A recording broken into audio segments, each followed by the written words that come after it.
Muy buenos días.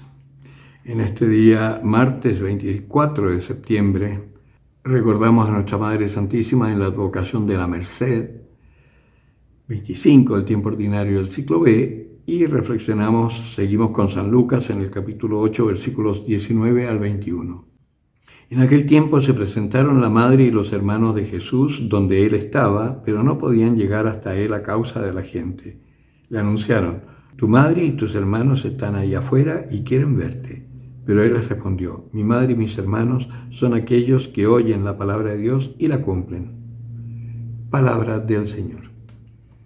A mí San Lucas me gusta mucho porque escribe muy sencillo para gente que necesita las cosas claras sin muchas metáforas.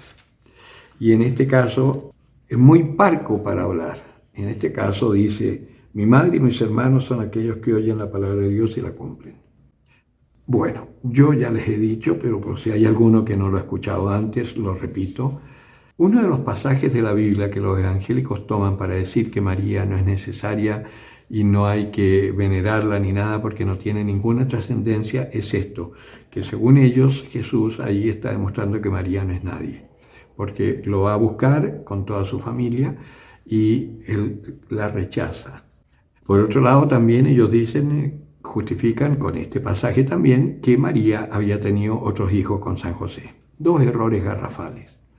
Ignorantes y que no conocen realmente las Escrituras. No las leen con el Espíritu de Dios, sino que hacen interpretaciones humanas. Ya les he explicado que la palabra hermanos no implica necesariamente hermanos de carne y sangre de padre y madre, sino que es toda la familia, como en la iglesia. Yo tengo una comunidad en Chile que somos 40 hermanos y tengo una comunidad acá en Colombia que somos 43, éramos 60. Si fuéramos 60 y 40 son 100 hermanos. Uy, mi papá debe haber tenido un harem entonces para tener tantos hermanos. No, hermanos son todos aquellos que saben que son hijos de un mismo padre. Y en este caso, nuestro padre es Dios. Los hebreos eso lo tenían muy claro. Entonces, hermano podía ser primo, podía ser tío, tía. Había un lenguaje, hijo de mi tía, por ejemplo, una forma de decir que eran primos, pero no decían que eran primos. Era el hijo de mi tía, en fin.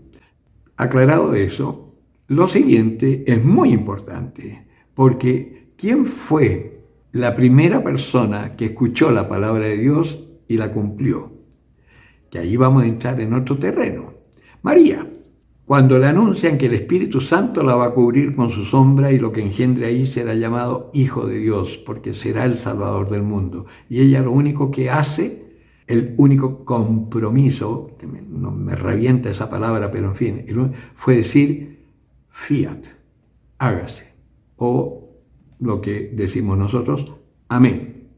No dijo más, no dijo me comprometo, no, amén, hágase. Y lo cumplió. Que es lo mismo que nos dice el Señor cuando nos da los mandamientos. Después de dar los mandamientos dice: guarda esto en tu corazón, medítalos, haz esto y vivirás. Y también por error pensamos que lo que hay que hacer es por los puños amar a nuestros padres, no robar, no matar. Y no. Lo que tenemos que hacer es escuchar la palabra de Dios, guardarla en nuestro corazón, meditarla constantemente, y esa palabra es la que va a actuar en nosotros. Y esa palabra es la que nos va a permitir amar, lo que nos va a permitir perdonar, la que nos va a permitir no robar, la que nos va a permitir vivir en castidad. Es la palabra de Dios, es el mismísimo Dios en nosotros. ¿Quiénes son entonces la madre y los hermanos de Jesús? Los que escuchan la palabra de Dios y la guardan. Clarísimo, ¿no? Fíjense qué descansado es el cristianismo y qué distinto a lo que a veces nos meten en la iglesia y que a los jóvenes abruma de tal manera que los aleja. Si los jóvenes pudieran entender el descanso que significa ser cristiano, estaría llena la iglesia de jóvenes. En nuestras comunidades, sí. Tenemos a los jóvenes y la maravilla que van madurando en la fe y sin que nadie les diga, se van comprometiendo. Es decir, ¡Ay de mí si no anunciara el Evangelio! ¡Ay de mí!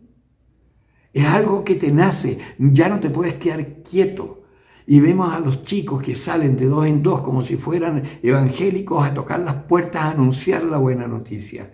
Y vemos después que se casan entre ellos, forman familias numerosas, no tienen miedo de la pobreza, no tienen miedo de traer hijos al mundo porque saben que van a ser hijos de Dios y los educan en la fe. Y vemos ya 3 generaciones que están en la iglesia y viene la 4ª generación, y la 4ª generación, dice la Escritura, que esos vendrán ya con el sello de Dios vivo dentro de ellos.